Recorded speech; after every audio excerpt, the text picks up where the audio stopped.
ഇന്ന് ചോറിൻ്റെ കൂടെ കഴിക്കാനായിട്ട് 10 മിനിറ്റ് കൊണ്ട് ഒരു ഒഴിച്ചുകറി ഉണ്ടാക്കാം. അതിനായിട്ട് വീട്ടിൽ തന്നെയുള്ള 2 വഴുതന പൊട്ടിച്ചെടുത്തിട്ടുണ്ട്. ഇതുപോലെ വട്ടത്തിൽ കട്ട് ചെയ്ത് വെക്കാം. ഇനി ഒരു മസാല പുരട്ടാനായിട്ട് 1 ടീസ്പൂൺ മുളക് പൊടി, 1/2 ടീസ്പൂൺ മല്ലിപ്പൊടി, 1/4 ടീസ്പൂൺ മഞ്ഞൾപ്പൊടി, ആവശ്യത്തിനുള്ള ഉപ്പും 1-2 ടേബിൾ സ്പൂൺ വെള്ളവും കൂടി ചേർത്തിട്ട് നന്നായിട്ടൊന്ന് മിക്സ് ആക്കി എടുക്കാം. ഇനി ഈ മസാല കട്ട് ചെയ്ത് വെച്ചിട്ടുള്ള വഴുതനങ്ങയിൽ നന്നായിട്ട് തേച്ച് പിടിപ്പിക്കാം. 2 സൈഡിലും ഒരുപോലെ മസാല ആവുന്ന രീതിയിൽ തേച്ച് പിടിപ്പിക്കാം.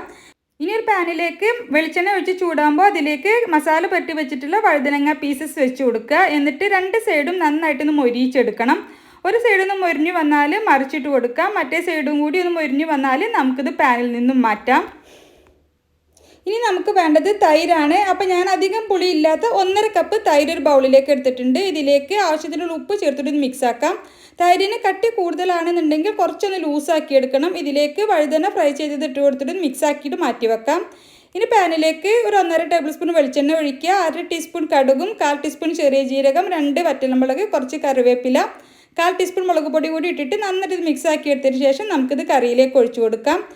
ഒരു 10 മിനിറ്റ് അടച്ചു വെച്ചതിന് ശേഷം ചൂട് ചോറിൻ്റെ കൂടെ കഴിക്കാൻ അടിപൊളിയാണ്. റെസിപ്പി ഇഷ്ടമായെങ്കിൽ ലൈക്ക് ചെയ്യാനും കമൻറ്റ് ചെയ്യാനും മറക്കരുത്.